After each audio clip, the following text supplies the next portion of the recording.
Hi, my name is Noel Davis with World Composting, and today we're going to do an update on our Vermibag Max. Now, we haven't done an update on this in over 40 days. Last time we added quite a bit of food from what I remember, and it doesn't look like there's any fruit flies in there. I've kind of checked on it a little bit to see if I need to vacuum any up, but it's time to check on it, see if they need food, and do another large feeding to get it ready and try to get this bin primed and going. We might also add some moisture. The paper is a little bit dry on top. I don't know how it looks as we get further down. It might be just a little bit too dry to really get this worm boom that I'm looking for, which can happen in these as you do a fast and famine type thing where you cut back on food trying to get rid of something, fruit flies, or maybe you just don't have food available, which has happened to me. I'm sure it's happened to somebody else as well, which is fine. You cut back on feeding for a while, but then you all of a sudden have an influx of food. You had a party and you have a whole lot of food from like watermelon or cantaloupe and all these other things, and you need to get these in your bins because you don't want to just have it sitting around. So you can go through that, and that's what we're trying to do, is get this bin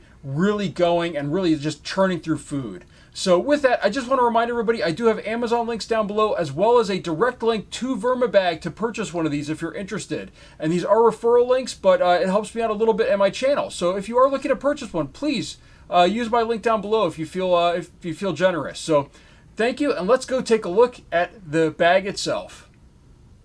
All right, so here is our Vermibag Max. As I said, it's been about 40 days. So let's just open this up and take a look. Throw this off to the side. As you can see, I'm not seeing any, hopefully you aren't either, of any fruit flies. I do have my little fruit fly catcher in here, and it looks quite full of fruit flies. I mean, you can see the black stuff moving around in there. So it's quite full. We're going to put that off to the side. We're going to put that right back in when we're done with this. But let's start digging in here and just take a look and see what's going on. Oh, it feels like the center section is a little hollow here. Let me just reach right down. And you can see you get right down, and there's even already some stuff showing right there. So this is a good sign. It shows that they're working through the center section. A little bit of dust coming out from there as well. Let's move this off to the side. So you can see we're getting some black material already, some of that black gold. Just as I'm digging here, more stuff keeps falling in the hole, but it looks like there's not a lot of material left in here. Let me just dig down in here and just show you here. So we've got nice brown material in here because we have mainly cardboard in here. We see a couple worms. So the material looks pretty healthy, and actually a whole lot of little baby worms. I don't think these are pot worms. They look a little pinkish in color. I don't know if that's in view or not. Let's just see if there we go. Maybe I can get it to focus a little better. But I don't think those are pot worms right there. I think those are actually little baby worms. It's hard for me to tell. But it looks like this is nice and healthy, although a little bit dry. As I said, it seems like it was kind of dry. So what we're going to do here is we're going to put this. Actually, we're going to put that a little bit of material in there, but not a whole lot, because what I have to put in here this time is more moist than normal. So we are going to add some water to this, but I have some other ways that I'm going to add water here, and that is, first off, this feeding, which has watermelon, banana, some alfalfa sprouts, apple. There's some avocado in there, but it's a mixture of stuff. As you can see, it's pretty solid still as it's frozen. But this watermelon, typically when I've added this, when I add a lot especially, you start to get a lot of moisture. We have a lot of bananas in here, as I always have. We go through a lot of bananas in this house.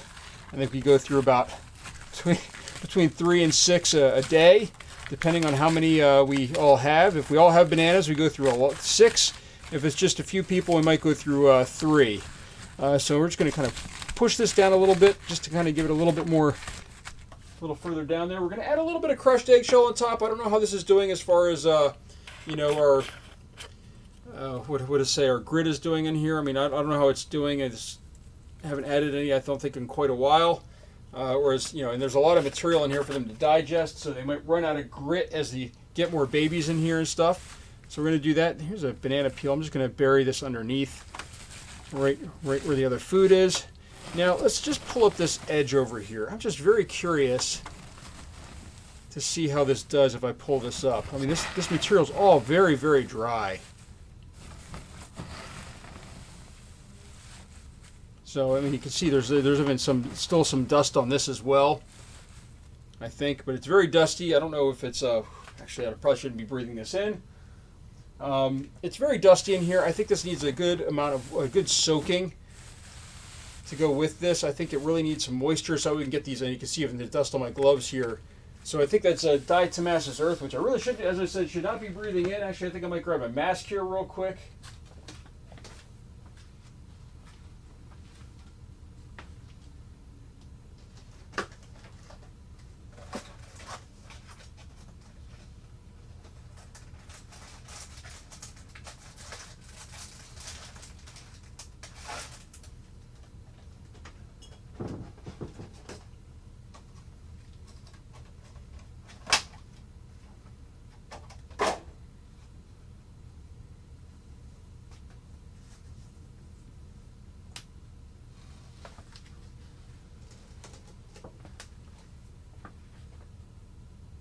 All right, now that I got a mask on, let's add some moisture.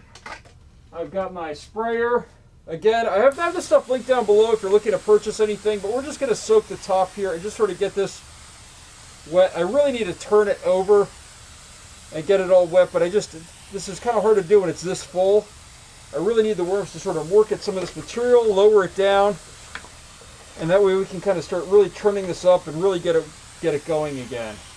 But for right now, we're just going to spray down this top. Some of this is going to drip down, some of it won't. It'll evaporate. That's fine too. But the idea is to really try to get this moistened up so that way the bacteria can grow on it and the worms can work at it. Because until it's wet, the worms really can't work on it. It's not going to have that necessary bacteria growing on it, those microbes that they eat.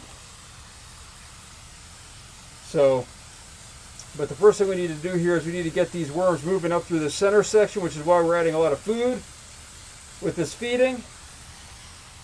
And I'm sorry if I sound muffled, but you know, it does, I definitely need a mask on for this. So, and if you are working with crushed eggshells or diatomaceous earth, I highly recommend you wear a mask. This stuff does damage your lungs. I really should have had it on as soon as I saw some of the dust kicking up. Hopefully I'm being quick enough about it where I'm not getting too much into my lungs. If you get too much, you can start really shredding up your lungs and damaging them. So, you know, make sure you wear an N95 mask when doing this type of stuff. All right, I think that's a good amount of water. Maybe just a little bit more in here. Really want to make sure this is nice and saturated. As I said, it's probably not getting down too far, but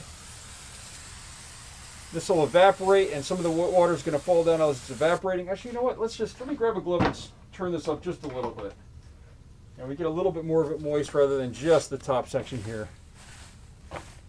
So, as you can see, I mean, you can just turn it real quick and you can see that it's not all wet. It's really just this top section that's wet, which is what happens when you water. But normally I don't have this much dry material. I only have a little bit that I'm adding, where it's okay if it's not all getting wet. But this stuff is really, there's a ton of dry material on top.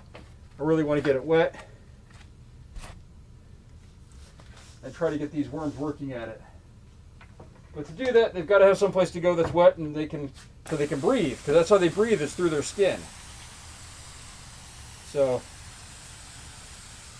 let's just try to get all this nice and wet and moist. And this is actually putting out quite a bit of water.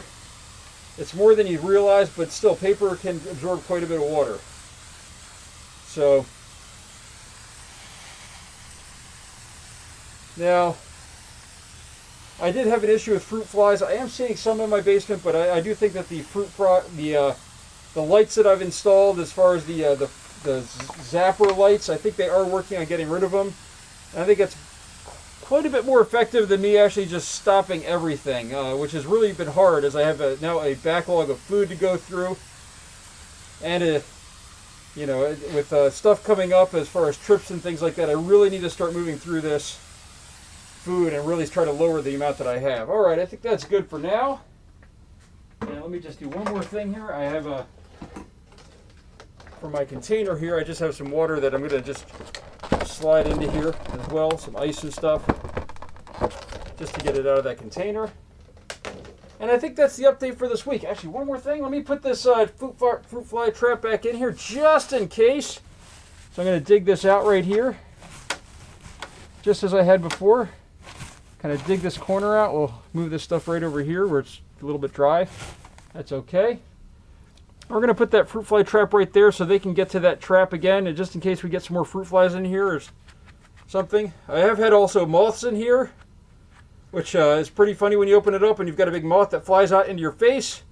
I don't know what they're eating in here. I'm guessing maybe some of the shirts I added in the past, but I'm surprised that they're able to survive. But they also fly into my bug trap as well, and I've caught them as well in there. So let me take this mask off, and I think that's it for this this update. This was a little longer than my normal updates, but hopefully this will get moving, and then we can kind of get this up and running at full speed and really start to churn through some food in here.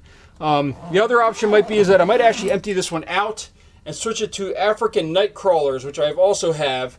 But I'd like to not do that quite yet. I'd like to build up the African night crawler population a little bit more, and then I'll probably have to shift them into one of these bag systems. So that's my update. If you have any questions, please let me know, and thank you for watching.